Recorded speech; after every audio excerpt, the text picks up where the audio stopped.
Hey, again, welcome back to our read alouds. It's Mr. Lohn. I cannot wait to bring you today's story because it's a special one. Today marks number 400 of our read alouds since we started this whole process and this whole just wonderful time with you more than 2 years ago when the pandemic kicked off. And to be honest, I had no idea where this was going to go when we started it. I didn't know if we'd do 10, 15 read alouds, maybe we'd get to 30. And here we are a couple years later, and we're at 400 of them. And it just means a lot to me to be able to bring you these awesome books that you can hopefully share and just, keep pushing that love of reading. And let's get to it. This is from a series here that I enjoy. Today's is Sophia Valdez, Future Prez.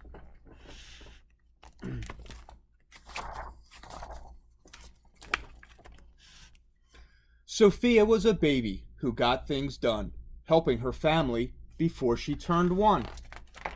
She and Abuelo went out every week to help elderly friends around Blue River Creek, who couldn't get out and about on their own, and with no place to gather, were stuck home alone.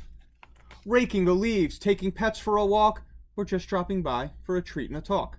Sophia Valdez did as much as she could for her family and friends in her whole neighborhood. A dreamer, a doer, a real-life go-getter.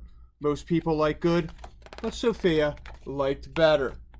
Each morning, Abuelo walked Sophie to class. They walked home again along Blue River Pass, making plans, munching cookings, Abuelo and girl, except for that Tuesday, when Pup saw the squirrel. With a howl, Pup took off, racing all through the town, over, under, beneath, and around. Sophia scrambled to try to keep up with the hollering man and the bellowing Pup. Up the squirrel ran to the top of a hill made of leftover junk for the local landfill. They reached the tip-top of that mountain of trash, which jiggled and broke with an ear-splitting crash. Down they all tumbled and hit with a thud on a moldy old pumpkin surrounded by mud. "Ouch!" cried Abuelo. He struggled to stand. "A dangerous mess," he said, grasping her hand. The next day Sophia walked to school solo, but it wasn't the same without her Abuelo. "This is not right," declared young Sophia, who glared at Mount Trashmore and got an idea. The very next morning, at dawn, she planted a sign at the front of the lawn. She stood back and smiled, and Pup gave a park. "Get rid of Mount Trashmore. Let's build a new park." Each of her neighbors had something to say about benches and fountains and places to play. Meeting spots, gardens, a basket for bees, a rubber duck pond, and a kiosk for cheese. She drew every thought on her map of the park, which was perfectly perfect by a quarter till dark. She drifted to sleep in her soft, cozy bed. Then, bam, she woke up when a thought smacked her head. Her heart skipped a beat as she realized each one of her neighbors had said, "Let me know when it's done." They all thought Sophia could build it alone, but how could one girl do so much on her own? The weight of that thought made her tender heart ache as night thunder growled and she lay wide awake. Then dawn brought a storm and the gloomy sky wept, and the heart-sick Sophia finally slept. Abuelo baked cookies when Sophie got up. He gave her a bagful and sneaked one to Pup. He blinked back a tear as he hugged his Sophia. "For courage," he whispered. "Te amo mi vida." Sophia's knees wobbled. She felt weak inside. She looked at his ankle and quite nearly cried. Though she didn't feel brave or courageous at all, Sophia Valdez went to face City Hall.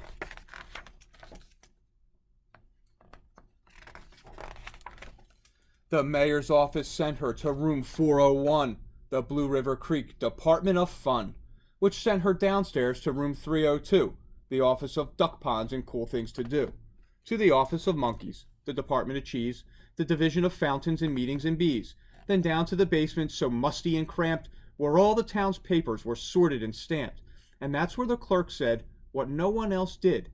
"You can't build a new park. You're only a kid." The word smacked Sophia deep down in her heart. Her plan was kiboshed before it could start. "I think," said Sophia, "I think that law's wrong." But her second-grade voice didn't sound very strong. The clerk said, "Clearly it cannot be done. Do you have any questions?" Sophia said, "One.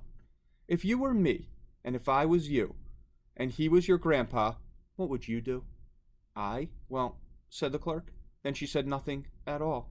She thought and she thought, then she sent out a call to every employee throughout City Hall.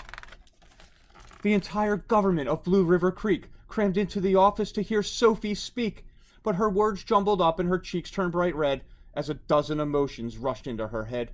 Her heart beat so loudly she thought it would crack. The crowd leaned in closer. Sophia leaned back. Then her arm brushed the edge of the old cookie sack, and that was the moment when Sophia first knew being brave means doing the thing you must do. Though your heart cracks with fear, though you're just in grade 2. She took a deep breath, looked the mayor in the eye, and though her knees wobbled, she held her head high. Sophia started talking. She spelled out her plan, and why it all mattered, and how it began. And once she got rolling, she had lots to say about meeting spots, monkeys, and places to play, and other ideas for things they could do to help the town elders and other folks too. She had thoughts on the library, thoughts on the zoo, and perhaps a way to combine the two. And "All right," cried the mayor, "go start a petition. If the town wants a new park, we'll form a commission." And so young Sophia got right to work, and with some help from her family and pup and the clerk.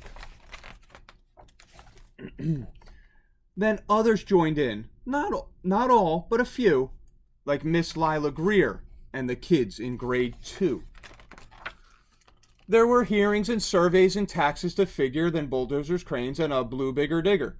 They all built that park. That's how it got done, with the hard work of, by, and for everyone. But it began with the dream of just one person, just one, who laced up her shoes and then led the way to help Blue River Creek get a new place to play. Now every evening till long after dark, the town comes together at Citizens Park. They hold all this truth to be self-evident, that Sophia Valdez could grow up to be president. Until then, Sophia, that real-life go-getter, helps Blue River Creek get better and better. And again, I hope you enjoyed that story. I love the inspiration of a kid going out and having this dream and following through and say, nothing's going to stop me. I will find a way. And then pushing through her idea. And just thank you for just being here and sharing in these read-alouds, especially as we hit 400 today. And I can promise you, starting tomorrow, we'll head down the path toward number 500. So thanks again. Have an awesome night, McGinn, and we'll be back for one more tomorrow for the week. Take care.